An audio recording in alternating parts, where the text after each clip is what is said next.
This episode of the Small Triumph Sports Library and Archives channel is about a tedious detail and consequently probably isn't for everyone.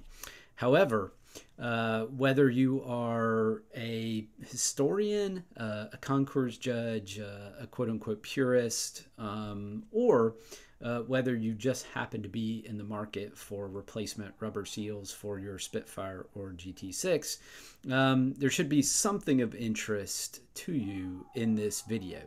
At least that's my hope. I'll jump into it on the other side.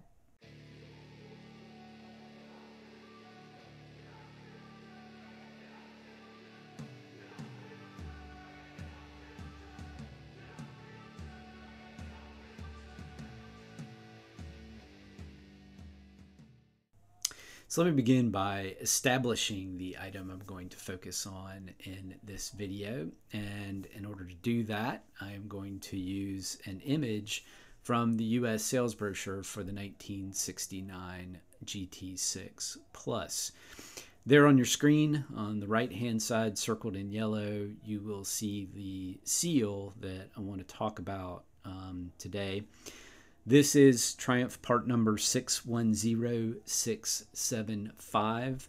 The part number was used throughout the Spitfire and GT6 range. So, for example, here you can see that seal in the Spitfire Mark II catalog, and here it is in the parts list from that particular catalog. Here's an image of the seal from the GT6 factory parts catalog, circa 1968-1969, and here it is in the parts list of the GT6 factory parts catalog. And here's an image of that seal from the very last Spitfire 1500 parts catalog, and here it is in the parts list from that catalog. So my interest in this particular item, which is consistently referred to as the bonnet sealing rubber in the factory parts catalogs, my interest in this comes from the work that I was doing on my GT6 project this past summer, which I discussed in a little bit of detail in my last episode, and that is test fitting the bonnet. This bonnet sealing rubber on my car, on my GT6, the original one, it's extremely hard and brittle and broken, and you'll see this in the video I'm going to show you in just a moment. So it's in really rough shape. So there was nothing about it that was particularly useful as I was test fitting the bonnet. One of the things that that seal does is actually does provide a little bit of cushion as you're kind of moving things around. And so I wanted to replace the original and put a new rubber strip on there that might be a little more useful and a little more representative of the final fit as I was messing around with the bonnet over the summer. And that's what led me on this adventure. So this is my original bonnet sealing rubber from my 1969 GT6 Plus. It is in extremely rough shape. It is dry and brittle. It has no pliability at all, which is why it has broken and flaked off in a variety of different places. You can see it's cracked. In fact, if it weren't for the material, especially the metal inside where it clamps to the body, this thing would be in many pieces at this point. I did saw it in half so that I could get a good view of the profile of this, and I'll get to the profile of it in just a moment. But first, let's talk about the way that this original piece, circa 1969, actually looks. So first and foremost, here on the engine side of the seal, you can see there's actually a pattern here. So there are lines in the seal on the engine side that actually roll over to get to the part where it snaps on to the body. The other side, the cabin side of the seal, is plain. So there's nothing on this whatsoever, no pattern on this particular side. So that's what the original looks like. Let's look at the profile really quickly here. That's the profile of it. That's how tall it is. That's how big the flap is. Again, this is very hard and very brittle. So that's the story on the original. Now, this past summer, when I was trying to test fit my bonnet, I realized that this seal was not providing any cushion on the bonnet at all, as I was trying to move it around and, you know, line it up with the body and all of that. So I figured I would go ahead and put a new seal on while I was messing with the bonnet. I had ordered a replacement seal from the Roadster factory, pre-fire, and I had it in my part stash, but I did a pretty careful look and I couldn't find it the first time that I tried. And so I was ordering some other things, and I went and I purchased a replacement seal from Spitbits, which looks like this. Now, before I get started talking about this seal, I want to be clear. I'm definitely not trying to denigrate Spitbits. I've had good dealings with Spitbits. I'm just laying out the facts here. So this is the seal that Spitbits sent me. Of course, you can see it looks different. Overall, it has this heavy ribbed pattern on both sides, which doesn't matter in the grand scheme of things. Most people just want something that's functional. Most people are not necessarily looking for an exact copy of the original. I would always like to have an exact copy of the original personally, but for an item like this, for most people, it's not that big of a deal. However, the profile of this is quite different. And you can see here, hopefully if I can get the camera to focus, you can see that the flap, the sealing flap here, is quite tall and also really thick. It's not very forgiving.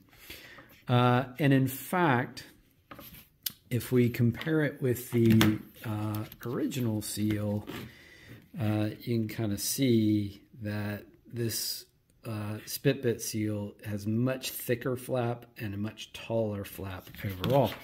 So what I found with the Spitbit seal is that it put a lot of resistance on the bonnet. So I went from having no resistance or cushioning on the bonnet with this seal to way too much. It was kind of forcing the bonnet up so that it wouldn't rest flush with the body when I was test fitting it. And so that caused me to go in and look even harder for my Roadster factory seal. And eventually I found it. And here that one is.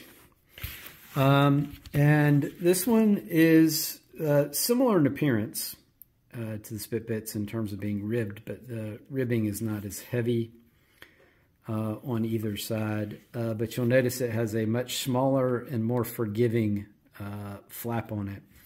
So this one actually worked quite nicely. And it is closer to the profile of the original. Overall, you just see it's much closer. I think the part that snaps on the body might be a little bit taller, but it's much closer, and it worked much better. So that was a positive, but that made me curious. And when I get curious about a part, I end up blowing money I shouldn't, trying to investigate things. So I happened to, in my part shopping, come across an advertisement at Sports and Classics for a new old stock version of this seal. And this is what I got. I trust Sports and Classics. I've ordered a number of things from them over the years, and this is the seal I got. Notice there's not any like major pattern on this really on either side, although it does have a little more shape to it overall, but it doesn't look like the original that came off my 69. It actually has a little bit taller flap, but it is a thinner flap, much thinner and much more pliable flap than what is on the Spitbits unit. I trusted that this was new old stock, and that made me curious because it is obviously different from what was on my 69 GT6 Plus. But I also know that Triumph changed, manufacturers and styles and designs of different parts over the years. So it wouldn't necessarily surprise me. But then I remembered that I kept a lot of the original parts from my 1980 Spitfire, and I went rummaging through the drawers in which I left a lot of those original parts. And sure enough, I found the original item from my 1980 Spitfire, and lo and behold, this item is basically, even though it's in a little bit rough shape here, it's coming apart on this end. Try the other end here. But it is basically exactly like the Sports and Classic version.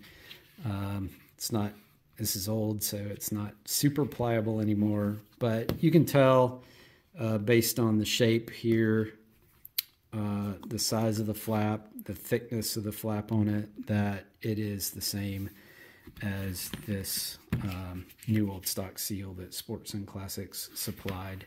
So exact same. So Triumph changed the design of this seal somewhere along the run. If in 1980 you were ordering this for your 69 GT6 Plus, this is what you would have gotten, not a seal like the one that originally came off the car, which again has a certain design to it.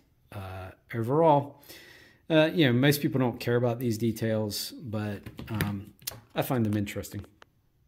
So I think that video is adequate. I know the lighting and the presentation could be better, but I don't think it's worth a reshoot for the amount of interest that this topic is likely to generate overall. But for clarity's sake, let me run through some stills of these items. So on your screen now are all of the seals that I discuss. And the two at the left of your screen, circled in yellow, the far left is the original seal from my 1980 Spitfire 1500. And just to the right of it is the new old stock seal that I purchased from Sports and Classics. Here's a close-up of those two seals, and you can see that they are the exact same seal. Obviously, the original one is kind of coming apart. The flap on it is split there at the top of the screen, as you can see, but they are the exact same seal, exact same profile. So that is the late seal that Triumph was selling for this application. Now in the middle of your screen, circled in yellow, are the two replacement seals that I discussed. On the left-hand side is the Spitbits item that I purchased this year. On the right-hand side is the Roadster Factory item that I purchased maybe a couple of years ago. Purchased it before the horrible fire last Christmas. Here's a close-up of those items. You can see how tall and fat the flap is on the Spitbit seal, and how much thinner and shorter the flap is on the Roadster Factory seal. And again, the Roadster Factory seal is far more pliable overall. Circled on the right-hand side of your screen there is the original seal from my 1969 GT6 Plus. So this is the basic profile of the original item for this application circa 1968, 1969. And it's a little bit blurry on your screen, but it gives you a good sense about what the item originally looked like in that particular period. So as I got deep into production of this video, I considered the fact that the reason that I had my original seal from my Spitfire in a drawer is that I replaced it. And I went through my records and I purchased a replacement for that seal from the Roadster factory in March of 1999, and I figure I would show you what that particular seal looks like. So unfortunately, when I went to take these pictures, it was extremely cold and rainy, and I wasn't able to get great light, but I think these photos are sufficient for what I want to cover here briefly. So this is the seal that I purchased from the Roadster factory in 1999. It has a basket weave design on both sides, and you can see it has a slightly different profile from any of the other seals that I have talked about in the video. It is a high quality seal. It's been on my car for 25 years now, and it still feels great. It's still in great shape overall. So it's a high quality seal, but it's obviously different from the others that I have discussed so far. So it's yet a different style of seal used for this application. I will note, and I'll have to test this theory because I'm not sure, but I think just from looking at this on the car, I think that I did this long enough ago. I may not know what I'm doing now, but I really didn't know what I was doing back in those days, 25 years ago.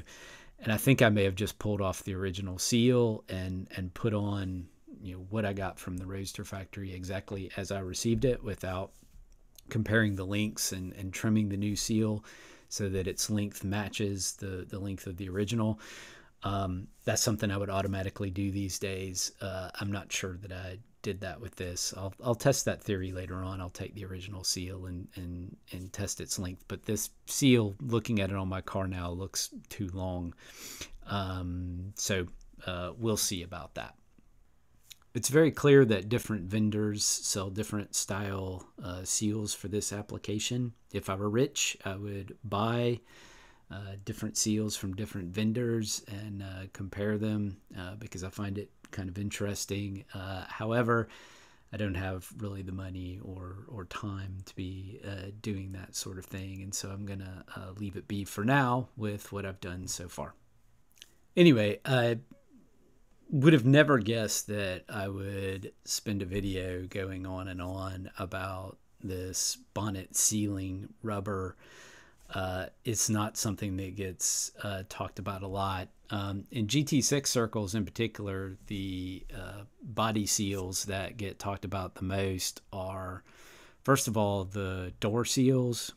So the original door seals, I know the ones on my 1969 GT6 Plus are fuzzy door seals with a flap type seal, rubber seal on it, not a bulb type seal. And that's a type of seal that has not, to my knowledge, been available on the marketplace for quite some time.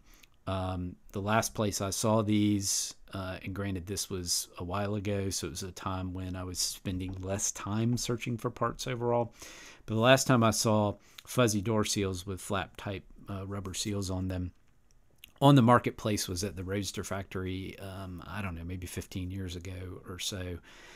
And I actually purchased a pair of those for my Spitfire. I did not have my GT6 at the time, so I missed that opportunity. In recent years, I have seen door seals with basically the correct profile on them with the flap instead of a bulb, but they're not fuzzy.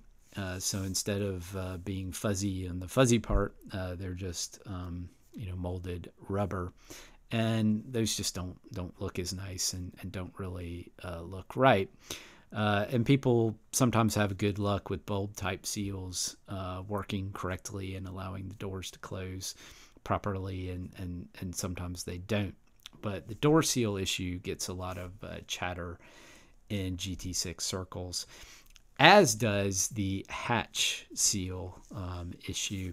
A lot of vendors, especially those in the US, sell the sort of standard Spitfire TR6 trunk seal for this application. It's a fairly fat bulb seal, and a lot of people report that it doesn't really allow the hatch to close properly. There are vendors who have a seal with a more appropriate profile on it. A lot of them out of the UK. I also heard that McGregor out of Canada has a seal that works well. I don't have any firsthand experience with any of that. I ordered a seal from Rimmer Brothers that actually looks like it'll work nicely. It's a much thinner seal with a little kind of feathered lip on it that looks much better than, much more appropriate for the application than the standard Spitfire trunk seal. So these are things that I read a lot of chatter about online. The seals that I've discussed here in this video, not so much.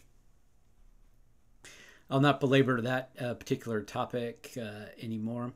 If you have any information that you'd like to share about original seals or about good and bad replacement seals that you've purchased for this application or for others, please chime in the comments section. I am interested in that type of information. That's it for this particular episode, but there's more to come later. In the meantime, please take care.